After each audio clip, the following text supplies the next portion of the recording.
morning, everybody. My name is Flekke Wondergem, and I was walking around the other day and saw this little packet of seed laying around, and it just got me thinking about my childhood days, living on a farm. I grew up on a farm in a small farming community called Lichtenburg, where my dad and my grandfather was farmers there.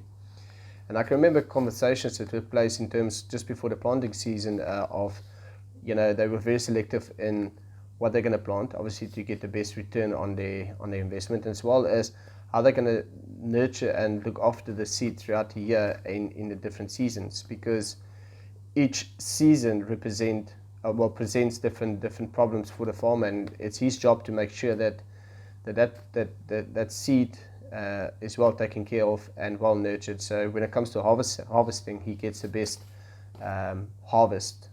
So, and it just got me thinking about, that seed is not really only for farmers, but it's for every single human being walking on the face of the earth. If I have to say that, every word that we speak, every action that we do are seeds we sow into our own lives, into the lives of others. A simple thing like throughout the Gospels, you hear Jesus talking about walk the extra mile. Why does he say that? The reason for that is simple.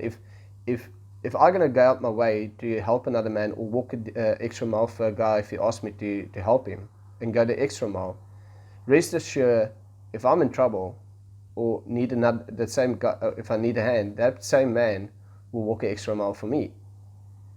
All these different things that Jesus spoke throughout the Gospels is little lessons that he taught us, is seeds that we can sow into the community, into our own lives, that eventually when the harvest comes back, we will reap a good harvest out of it.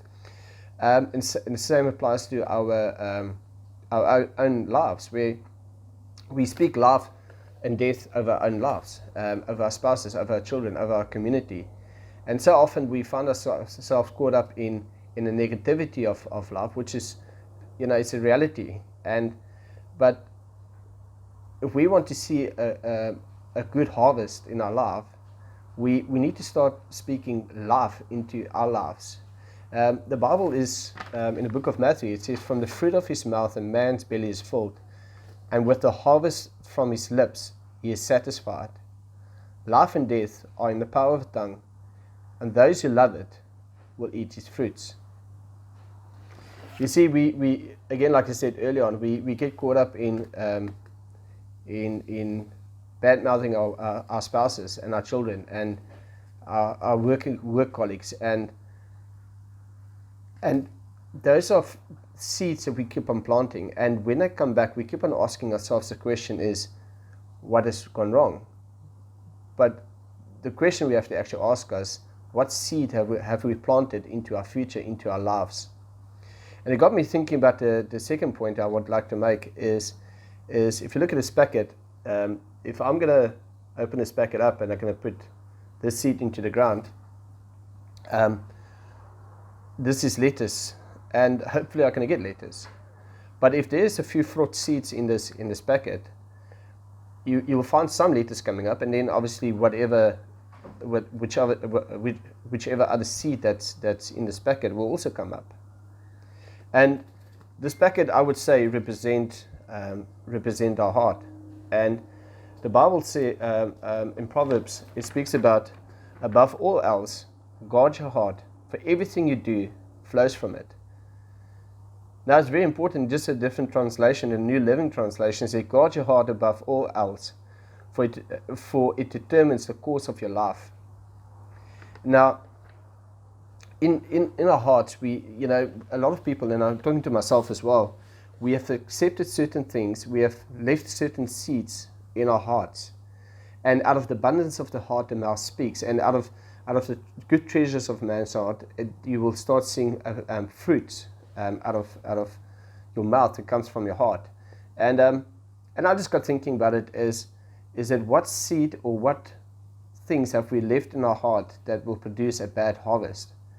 Sometimes we just have to reflect back in our lives and start separating the stuff in our heart and give it to the Lord. I must say, certain things like unforgiveness, pain, anger, There's so many things that people have sown into our hearts, which shouldn't be there, that has taken root in our lives, and it's up to us to uproot those sort of things that has grown weeds in our heart.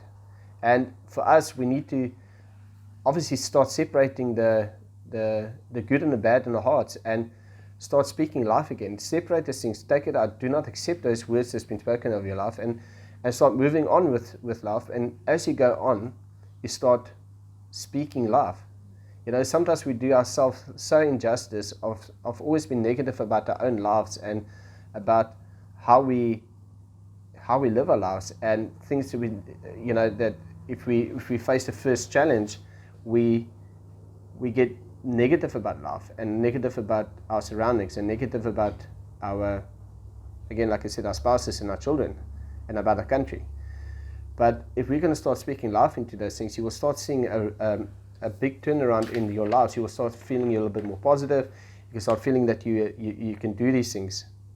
And I would like to just leave us with a verse in Proverbs 13, verse 2, and says, "A man shall eat well from the fruit of his mouth." The question I've got is, what seed are we sowing into our lives and to the lives of others?